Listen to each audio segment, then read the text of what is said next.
Right, so now moving on to item 7, the Capital Performance Report for June 2021. So, of course, this is the report that closes out the previous financial year. Ruth, welcome to the table. Thank you for the report. And if we take some introductory comments first, and then we'll move to questions. Thank you. Good morning. Thank you very much. So end of financial year report to the end of June. There are a few different things in the report from the standard format, so my introductory remarks are a little longer this morning, so hopefully you don't get sick of my voice. So financial year 21 performance, I think there's cause for celebration here. Firstly, for councillors in terms of approving what has been proven to be a deliverable program of work, and then secondly to our delivery units and our contractors for committing to deliver to that budget in financial year 21. So in pages 21 and 22 we've delivered 94% of the core program budget. If you included our external funded projects, DIA, our shovel-ready projects and transport, delivery was at 89% against that capital budget. So you'll see as well there on that page that the table shows delivery against budget per delivery unit. And our 3 largest delivery units, transport, 3 waters and major facilities, delivered over 90% of their committed core budget. So in comparison to previous years, just to show you how good a result that is, that's actually a 20% increase. So with 72% spent last year and then 69% spent in the previous year. So it does show that the budget envelope that was approved in financial year 21 was a deliverable program. So at last committee, there was a request for visibility of performance in relation to what projects were approved in the original financial year 21 annual plan. And so that's been provided in the report. So there are 2 ways in which to assess delivery performance against the originally agreed projects. Firstly, there are substitutions. So when the overall financial year forecast against a group of activities, for example, transportation, may be less than the approved financial year budget, delivery units may bring forward a project that's been approved in the long-term plan in future years to enable earlier delivery. So that's what we call a substitution. So be assured that while projects are rephased for earlier delivery, they are still delivered within their overall approved budget. So the value of projects substituted into financial year 21, so they were not projects that were listed as part of the original annual plan, was a value of 27.2 million. So you'll see there on page 26 that of that 27.2 million, 19.4 million of that were projects that were approved at council. So 9.4 million was the Otakaikino land purchase, and then the 10 million was the Town Hall V-Base equity injection. What you'll see in pages subsequent to page 26 is the specific projects that came into financial year 21 and the projects that were kind of rephased out of financial year 21 by delivery unit, with a comment as to what happened there and why.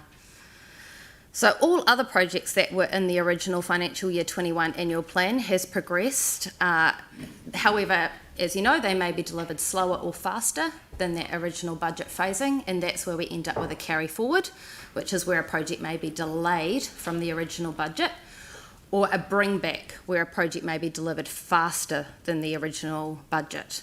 So what you'll see in this report, which is a little bit more than what you've seen in previous reports, is by delivery unit where there's been a deviation from 100k faster or 100k slower than what was the original budget. Provided as well just the highlight in yellow on those projects where you've actually had visibility of that in previous reports. So they've formed part of the top 10 carry forward or the top 10 bring back on your monthly report. So that's financial year 21. We are now in a new year, financial year 22. And so on pages 37 and 39, you've got a early view of the financial year 22 budget commitment, and that is in comparison to the financial year 21 performance. There is an early view of the deliverability commentary per unit there, and we'll provide more detail around deliverability in future reports. At the time of writing this report, carry forwards had not been included in the budgets for financial year 22, so the numbers exclude that at present, but you will get more visibility of that in the next report.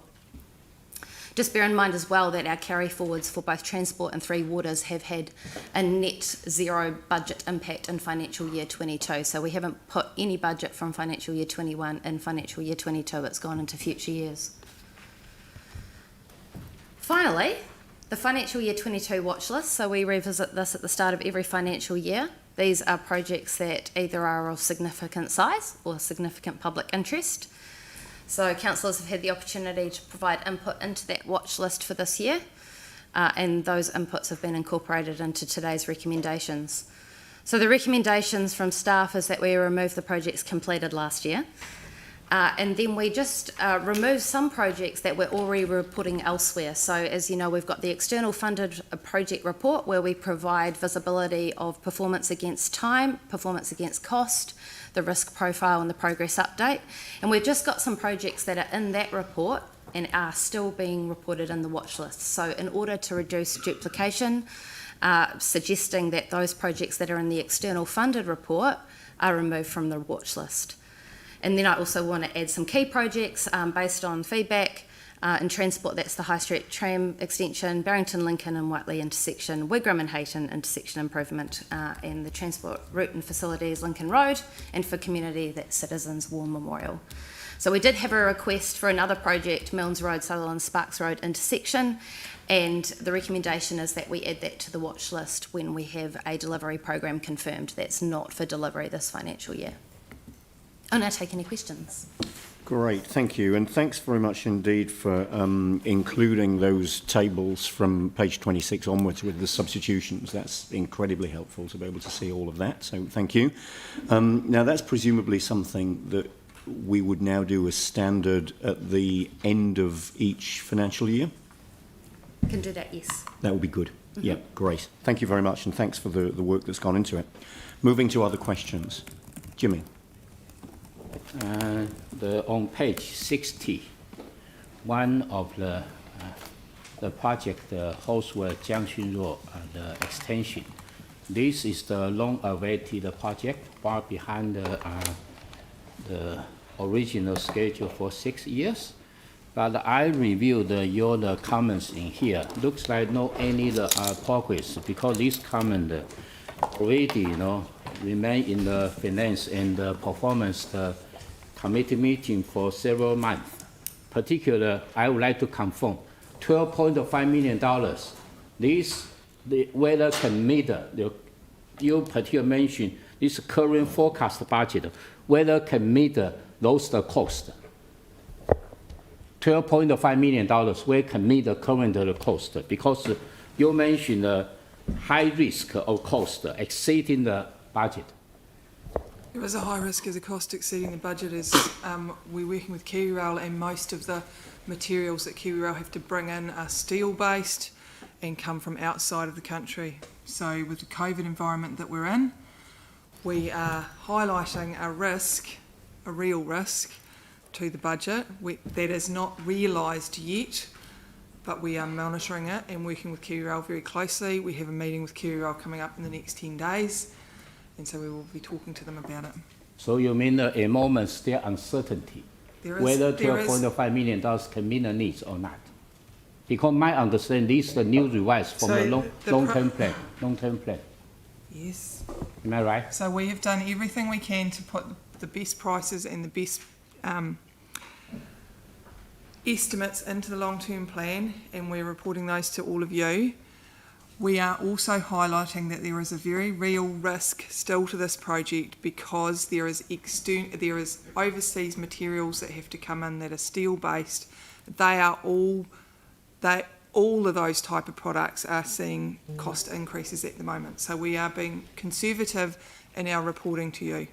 Yeah, but my understanding, the overseas, the material purchased from overseas is only 4 items, and these items are almost closed for 2 years. So I just want to know what is update status regarding to this overseas material purchase. I can't update. 2 years, almost 2 years for material. They are all being ordered by KiwiRail, and that part of the project is being managed by KiwiRail, and we are working closely with KiwiRail to ensure we do that. We are ensuring we give you the best information we have Yeah, but I sent it throughout the office of CE for more than 6 weeks. I didn't get any the response. I don't have any, sorry, Councillor, I should I'm not offer. aware So of any Jimmy, you outstanding might want to pick responses. that issue up outside of the meeting. Yes. And obviously, you know, we can't necessarily expect our staff to know the details of a project which Yeah, is this is Kiwi not Rail's project rather than I our own. myself the concern. This business group and also community. Most are concerned at least the item. This issue. I didn't All right. get any. So you've heard the answer Yes. from Lynette, but if there's something you need to pick up outside of this meeting, then certainly feel free to do so. Okay, second question is on page 63, regarding to the major cycleway, the South Express, those are section 1 and section 2. Yes, Section 1 particularly mentioned our progress is in the construction progress. The section between the High to the Jones Road, and also the delivery date will be in April of next year. yes. But the community and I myself, I have looked at those sections. I didn't see that any of the section has been undertaking those construction. So I just don't know where about we have a construction, because we specify here is a construction, where about? So construction should be finished in section 1 in April 22. Yeah, I understand, but And where the about, the have not yet project construction. managers- Not yet the construction, why we mention here construction? I didn't see any, between this section have any undertaking the construction. They're starting, my understanding is they're starting on the piece at Waterloo Road very, very soon. So it is, Not yet, not yet. The moment, no, not yet. but construction in this means Yes. we've awarded a contract, and we have. Yeah. For the piece Okay. at Waterloo Road. So there are parts of it that have started. The phase of the project has moved into construction. Yeah, but you section 2, you mentioned that you are the procurement, but you still have particular regarding to your progress update. You can mention, because this one, first the stage, the tender about to be the let will be start construction is quite clearly. But why the section 1 already construction, we didn't see any of the progress? This is ridiculous. The status is clearly green, so it's Yeah. on time. No, not the green. Because what It's the our same question- concern- it's the same I'm question concerned every that meeting. April is So impossible Jimmy, to you've complete. had your question answered. The project is showing us in construction because it's technically in the construction phase. That doesn't necessarily mean that work would have started on the ground yet, but the contract has been awarded. And it's due to. Yeah, and we've also again heard from Lynette, construction, visible construction, work going on the ground is imminent. It's expected to start very, very soon. The answer was quite clear. Okay, thank you. Thank you. Yanni. Thank you. Just a few minor questions. One is on the bring forward of the LED lighting. We're also waiting for the research, and there's no reference to the research around the impact on the environment, but I wondered if, obviously, the concern is that we're accelerating the budget ahead of getting the research back around the impact on the natural environment. Therefore, we'll be a lot more progressed through the program, and the ability to respond to the research is limited. So what's the best way of kind of making sure that we don't go and spend all that money now before we know what the impact is from that research? And do we have any update on when the research is coming back? So two parts to the question is the acceleration of the program. When we did the last annual plan, you as a council asked us to consider our programs of work, and the last two annual plans you've asked us to consider our programs of work and ensure that we provide you with a deliverable program.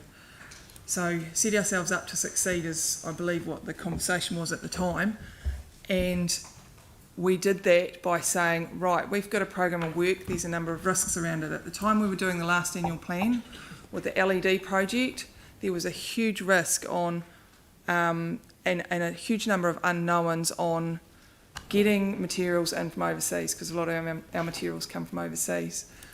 We're reasonably conservative in what we thought we could deliver. This program was always planned to be delivered and predominantly delivered by the end of the 21 financial year. That's when we had the funding and the 83% funding from NZTA. If we didn't deliver it by then, we didn't realise the funding from NZTA. So we were reasonably hard on the team, I suppose you say, and we were very conservative, and we pushed some of that into this financial year, FY22. The team and the contractors have worked really, really hard to deliver as much as they can against the original program to ensure that we realise the financial benefits that we were getting from NZTA in the last NLTF period. So that's what they did around the funding. The research, I believe you have had back through a memo, and you've had that on multiple occasions. I can ask the Office of the CE to resend it if that's okay. So what we were told in the memo, council supporting NIWA with research project funded by MB, reducing the impact of LED streetlight conversions on cultural and ecological values. Experimental results will populate an interactive map depicting lighting scenarios overlaid with areas of cultural importance identified by the Ngāi Tahu Cultural Mapping Project. But I guess what I'm concerned about is that we're installing lights in areas that may be culturally or environmentally we're not. significant. You need to have some confidence that we're not doing that. We are replacing the street lights in the existing streets that we've got. We are avoiding areas of cultural and ecological significance. So the team are working to understand that. They're also working with NIWA. We're not deliberately going in to try and put lights into everywhere. Right, so if We're got a map upgrading in our of the street lit areas, program. that might be helpful to give to the community, like a map of the Well, areas that we're not doing. NIWA's work is still going, and it's not. My understanding is it's not completed yet, and that memo said it was due to complete later this year. Yeah. And we will send that on to you as soon as we have it. Yeah, I just want to have confidence that we don't end up in a situation of having to go replace lights that we've already done in areas that are environmentally important to the community or culturally significant to Ngāi Tahu. Well, all I can say is that I have a level of confidence in the team that they're working with those groups to understand that and ensure they don't. Yeah. Thank you. The other question I had was around the Linwood Village remediation. It's project ID 62147 on page 58, and it says it's behind and that there's a carry forward of 569,000. Like, why is that project behind? I think that's about the financial year phasing. So that's about the budget that was allocated for it in financial year 21. So that's not necessarily that the project is overall behind. It's just that the actual spend in the project in financial year 21 was not as per the budget that was in financial year 21. Have we allocated additional money to that project as a result? No, it's just a phasing issue. So the life budget stays the same. The budget just moves. Okay, and do we know when the work will be done? Because I know that there's already been work happening on that site. So, I mean, the temporary village is gone. It does seem a bit weird that we'd be still in the planning phase. And your answer to that. We do have available on the external council website a public map that you can search any project at any time and see what delivery date is as well. So the Linwood Park, where the village was, the remediation, so it's currently at a stage where we've had 3 proposals put in front of us in terms of how we can mitigate and remediate that land. 2 of them are above the funding that is available from the MB funding that was provided. One of them sits just within the budget, but it is a sub-optimal solution. So we're actually looking at our wider program now in terms of how we can support funding the gap, which is not significant, to make sure that we get the park back into the state that it should be. I just think so that's what's causing the delay to the program, if you like. Okay. And we're sitting at, it's not really causing a delay to the program because you're probably familiar, we're halfway through the remediation of the number 1 field there, and it's been sitting on hold because of weather. So things will speed up once we have that funding. I just think there needs to be some comms to the community about what's going on, because people, we're pretty patient with the village. It would be quite good to have something that kind of explained what was happening, given that, there's lots of work happening in this area. So I think that might be quite helpful. And maybe a memo to the community board. Thank you. Just the other question from me, the final question, was in regards to the, sorry, just trying to turn to the page, Parakuori. So this is on page 47. I think the frustration is that the comments here seem to be the same ones we get every watch list. So we're carrying forward 37.6 million, and we're really not getting any information about what's going on. I mean, it just, we can't confirm a completion date. There's issues with the construction or with the COVID-19 impacts. Is there any more details that we've got over what's happening? I mean, this is like one of our biggest projects, and it just feels like we're completely in the dark over how it's, how it's tracking. I mean, there's just no details about what's going on. As you know, this is a third-party delivered project, so we can only provide the information to you that we get from Otakaro. I know Alistair is unwell today. Is there anyone else? We're on the project board, right? It's got a project steering group that we're involved with. So, Is there any comment we can get in the meeting today, or is this one that we're going to need to take offline once Alistair is available? We'll get some detailed advice. We've sought some additional advice from Otakaro as well, so we're expected to get some of that advice at the next project governance group.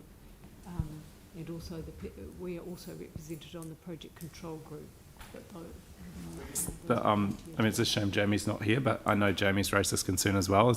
I guess the concern from my point of view, and maybe others, would be that if the budget's blowing out, then they start value designing and engineering shorter, more cost-efficient things for the CapEx, but then we inherit an increased OpEx. So the agreement with the Crown doesn't allow them to value manage without our agreement, and actually Bruce probably can answer that because he's part Bruce, of thanks for some comments. So we're very close to the project, and I can definitely assure you that one of the things that we're taking a strong position on is we don't want to see that any value management out of things that are important. So we look very closely at all aspects of it. I'm sit on the project steering group. We do get monthly updates on where things are at. I missed last week's one, so I don't have the current final date and things like that. I'm sure we can pull some of that information together and circulate that separately to councillors. At a high level, are there any design changes that have been made because of the COVID-19 impacts and the construction? No changes related to COVID. No, and there's no changes to the overall project that's been signed off. Okay, thanks. All right, thank you. So if we can get information circulated, and particularly if there's anything to report after those meetings that Mary referred to, that would be good. Thank you. All right, I've got Sam and then Mike. Sam. Just a really quick one on that. I wonder, Mary, at some stage if John could come back in. I mean, he's been in previously to update us. It is useful hearing from Otakaro as well. And he was always keen to come in. Yeah, and So considering what the best format for that might be, whether it's a briefing or whether it's a comment to this meeting. Just the other one, and I was trying to work out how to phrase it in a question, because I wanted to say well done to Ruth and the team for actually lifting the performance of the delivery. And although they've been difficult questions, it's actually a really good sign. So maybe I'll put it, if we've got to this point now, how do you see it next year? We'll only build on what we've done.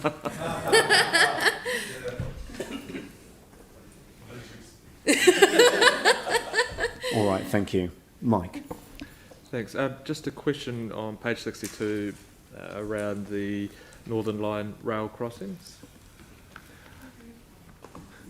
I'm just wondering, because obviously, I accept that it's going to be completed by December 23, but that's obviously the full crossing.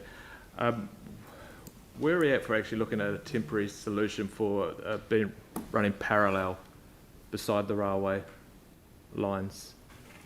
Temporary crossing solution. Yeah. Yeah. My understanding is the team are working through that. I'm getting an update in about 10 days when we sit down with KiwiRail again. Okay. So they are working to try and find some interim measures that can be implemented to improve safety at the crossings, especially Harewood, Langdons. Yep. Thank you. Thank you. Anne. Thanks, Ruth, again for a really clear report. In terms of watch lists, I'd actually requested that the Milnes Road, Sutherland's Road intersection be put on a watch list. And I see that the definitions for those things to be put on as significant of public interest. So I'm wondering if you can help me understand why something, or how could something be moved onto a watch list if there was enough concern about safety, for example, and the growth in an area, and the fact that an intersection wasn't actually performing as it should be. So basically, is there any way we can get it onto the watch list if it hasn't been put on? Thank you. So the reason that you've outlined is not the reason why it's not on the watch list. So it's essentially phased in the long-term plan at the moment for financial year 29. So it's quite a wee way out. So we tend to put things on the watch list that are agreed by council to be approved, to be delivered in more near the future, like, in the next couple of years, so that you can actually track something. So something is actually happening. So I understand with this particular project that it may be brought forward because of developer timeframes, and if that's the case, then we will reconsider to put it on the watch list because it's closer to delivery. Yeah. And how would that information be accessed? What would be a good way to keep in touch with that? You could ask Lynette. Ask Lynette? Yes. Okay. Or your area engineer. Ask him Area to keep engineer. updated through your community board meetings. Right. But I will also check in with the team and come back to you about where that sits in our priority of work as well in the broader safety program. Thank you. And how it's performing. Appreciate from that. that point of view. Thank you. All right, thank you. Are there any further questions? Aaron? Yeah, this is for Ruth. I had it, and it relates to kind of all of the projects and you know, the great work over the last year and seeing some of the change around and deliveries good. Just on a potential cost saving, I was contacted by a manager from one of our traffic management companies. I won't use any names or amounts of money. But essentially, they were saying that traffic management companies aren't in the planning phase for the projects, and in his words are that there have been many times where traffic management is not considered and the planning has to go back to the drawing board, costing a lot of wasted money. They think it would be worthwhile that traffic management was in the design of the project a lot earlier for that. How do we, when people have those concerns, how do we go about getting some change in those fields to save us money? I think it would be helpful, Lynette, staying here, just to answer in terms of how it works in the process in the real world, like within our projects, and then I can talk to whether or not there's anything we could do process-wise. Okay. So we do consider traffic management early in our design phase, because what we do when we're designing, we undertake a safety and design process. So it's how's this going to be built, and most of our projects should be doing this. How's it going to be built? And therefore, how can we keep everyone safe while it is constructed and post-construction? So safety is an aspect that we think of all the way through. There are providers out there in the market who just provide traffic management services. And there are other providers out there in the market who provide a full range of services. So some contractors don't have traffic management services and they buy it in from these specialist providers. Others have teams that undertake the whole range of projects. We contract that resource and the actual undertaking of that resource from our contractors. We also have the skills in-house to, so we have a temporary traffic management team. They are the ones responsible for approving plans out there on the network. Was it last annual plan we started implementing charges for traffic management plans, and part of that was about, we were seeing a lot of churn around what we did, so we wanted people to be a lot more proactive in how they demonstrated their traffic management plans so you could get it through and really start nailing that process. So we were talking early and we were implementing things and we were requiring implementation that was achievable. That's worked. In the sense that our contractors and our providers are talking to us earlier. The issue with the independent providers is they are contracted to our main contractor, so that we have to work through in a contractual relationship, we have to work through our main contractor. But we encourage everyone and all our providers to be talking to the temporary traffic management team early in the process.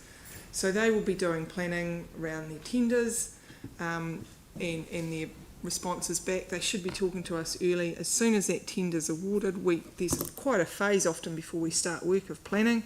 We should be talking through that process. So the temporary traffic management team does encourage people to come and talk to them early, and they do. The temporary traffic management team is also working really hard to coordinate across different providers. So if you think about the Riccarton area at the moment, there's a lot of work going on in there, and there's different providers working on different contracts, and they're all trying to coordinate and ensure that we can still get people around their neighbourhoods and in and out of their properties and their businesses. So they've got to take a holistic view, and they've got a fairly holistic view of what's happening across the wider network, and they try and coordinate as well. So there's a lot of stuff that we are doing to ensure we manage it as effectively as we can. The flip side of this is around the cost. Temporary traffic management costs are increasing and are going to increase. There are changes coming to that industry. Temporary traffic management and a lot of is one of our compliance costs under health and safety. You've seen it over the last 3 years probably. The costs have been increasing dramatically. We're looking to work with the industry, the wider industry, the civil contractors industry, to ensure that we can implement this as efficiently as possible, ensure everyone's costs are kept down as much as possible, but we keep everyone as safe as we can, because that's the ultimate goal of temporary traffic management. So we're working with the industry. There'll be a lot of views out there. I can only give you hours from working inside and working with a lot of really good providers. Does that help? Not really, but it was a good answer. All right. Thank you. We're doing everything we can to ensure we reduce costs as a wind-up.